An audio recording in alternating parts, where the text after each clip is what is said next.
Hi, Melanie Muenchinger here, illustrator for Gina K Designs. Today I'm sharing another project with my newest set from Gina K Designs, Fabulous Holiday Fillers. Now I know that you've already got a pretty good idea of how these belly bands and borders work if you've watched any of my videos or seen the samples on Stamp TV using the Fabulous Frame and the previous Fabulous Frame Fillers set. But I want you to start thinking about how all these tiny different individual elements can work without the frame to create some pretty cool designs. Today we're going to be making this design, and I want to show you how you can use those borders and some smaller elements to create really cool labels and designs on your card fronts and projects. Very minimal supplies for this. The tools and products that you will need for today's card are some pink and white cardstock. I'm using the Gina K Pure Luxury White and Innocent Pink.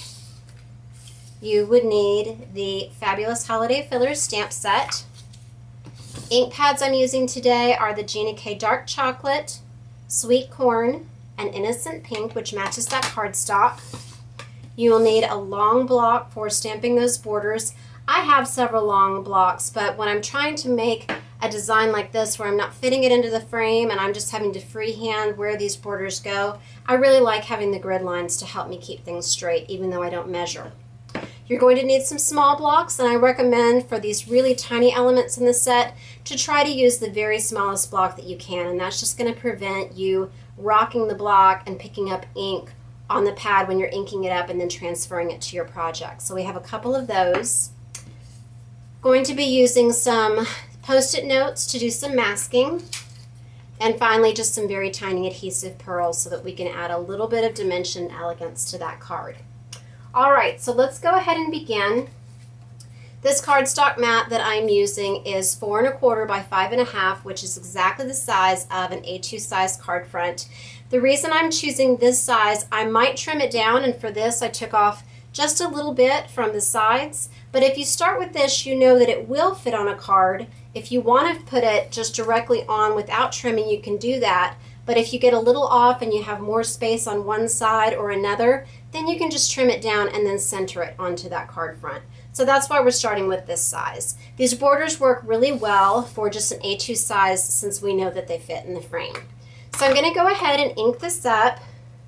Whenever you are building a design like this with lots of elements, I like to work from the outside in, so go from the largest to the smallest. So I'm going to start by stamping this across the top, and I'm going to turn it. And now, before I want to do this along the bottom, I don't know exactly how long my border is. Now I could lay it on there, but I prefer to go ahead and just switch this out and do the sides next before I do the bottom. Okay, get that straight. Hairs are flying around everywhere today, sorry about that. Okay, so I have that straight on my block. Ink that up. And turn it sideways because I don't like to stamp this way if I can help it. So I'm just going to line this up right with that circle there from the previous border. Okay, and then I'll repeat that on the other side.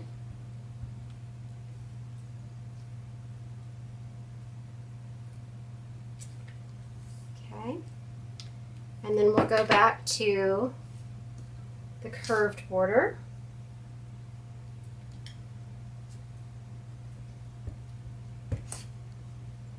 And just place that at the ends. Okay, I got off a little bit there because I didn't stamp that one exactly straight. That's okay, we can fix that. All right, so then I would just trim a little bit of that off on each side and then center it onto the cardstock. Now what I want to do is use the semicircle element that I created to go inside of the ends of the oval on the frame. But I'm just going to really accent this curved portion here. So I'm just going to pop that in, turn it around, pop that into the end there. And then I made a baby card before with that yellow, but I don't know anybody else right now who is having girl for sure. So let's just go ahead and use this little flower. And this can be for just an anytime card. So I'm going to put that right in the center there. It looks so cute. Okay. Now let's go ahead and we're going to use this pinking border. That's what I call it, the one that has the little triangles. So I'm going to line this up on the block. And it's a little bit longer than what I want to use inside here. If you refer to the first card, we're making a square inside that frame, so I'm going to have just a little bit of space in between each. Now, to be honest, I did not mask when I did this. I just eyeballed it by looking at how long I wanted my border to be and then placing it over the pad and only inking up that much. But that's kind of taking a risk with your design. So I recommend that you go ahead and mask it off, and then you don't have to worry about inking too much of the border and going past the area that you want on your project. So we'll go ahead and I'm going to put this here.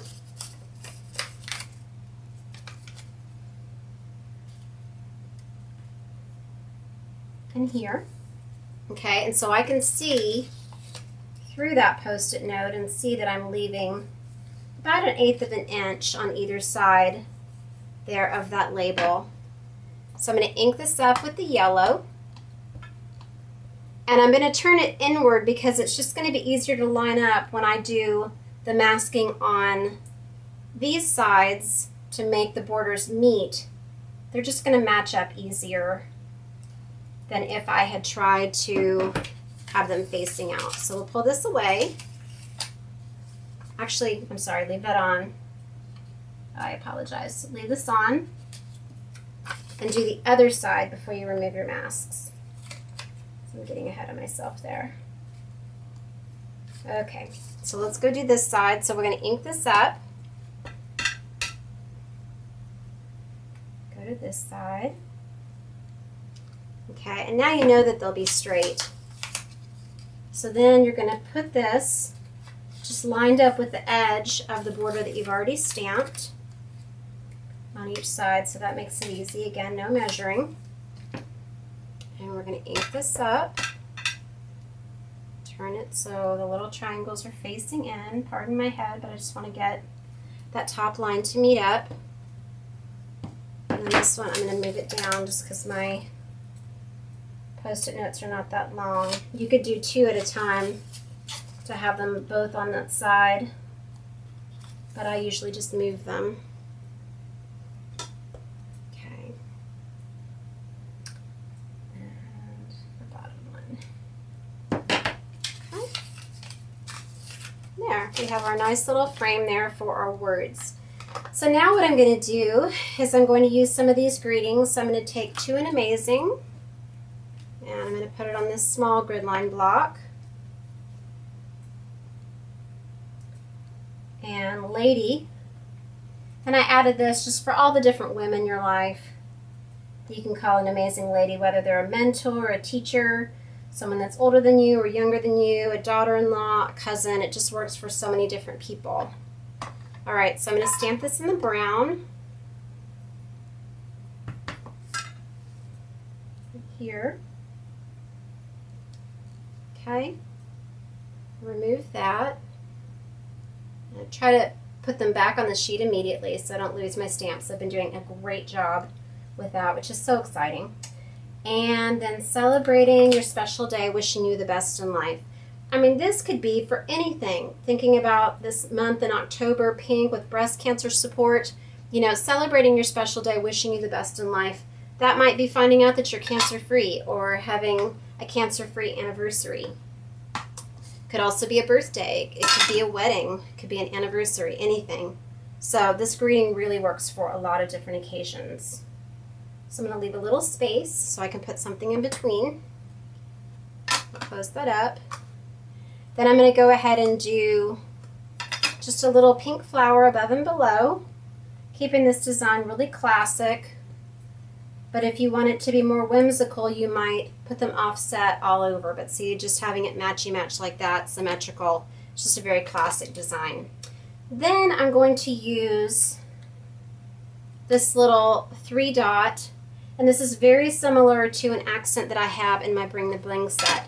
And that is something that I use again and again. So I thought it'd be really fun to have something like that in here because it's just a nice little transitional element. Anytime you need to fill in a space, you can just use that little stamp.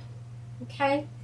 And then I'm going to go ahead and I'm going to take my little pearls and just add these to the center of those flowers. And the card can look kind of flat without just some little embellishment, but even though it's so small, it really adds a lot to that card. And don't worry, I'm going to fill in the borders, but I was saving that for last.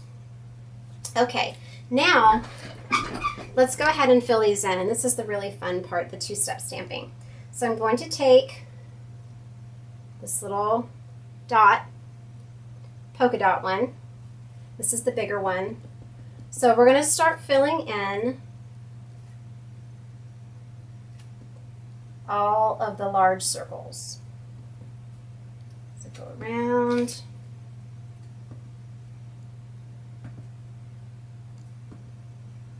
Do it again. Missed a little spot, so I just went right back.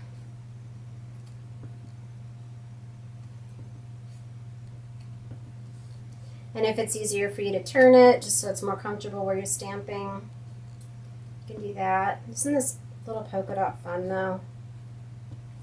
So girly, I love it. There we go. And I just love this yellow and pink and brown together. Don't use the sweet corn quite enough on my cards. And think about how easily you could adapt this to a Christmas design or a fall design, but just since I showed Christmas last, I thought it would be fun to do this. Okay, now I'm going to take that smaller polka dot and I'm going to go in with the brown. And instead of on every square, this shows you a way that you can go a little bit faster and just kind of change up your design, but still keep it symmetrical. So I'm going to put these first on the corners. It really pops. I just love that brown. Okay, now so that I don't have to do every single one, I'm just going to skip and then do the same thing on the other side. Here and here. Okay, here and here. And then if you want to go a little bit further with that, you could add some of the flowers. And so I did that before with the pink. But I really liked how that looked in the yellow, so I think I'm going to tie in this yellow element here by doing the flower again. Where did I put my flower? Here we go. And you could also do it in the brown if you wanted. But I'm just going to add just a few little flowers here to some of these circles. So maybe here, here,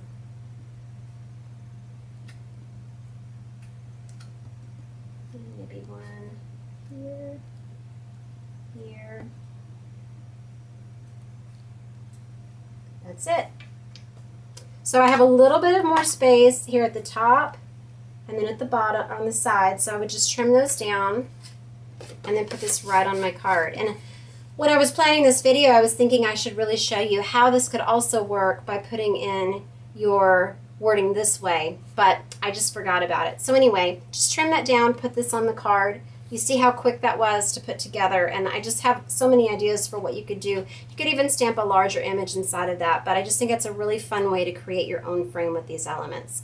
I hope you enjoyed this video. Please visit my blog, Hands, Head, and Heart, for more inspiration with fabulous holiday fillers as well as all of my other sets. Thank you for watching.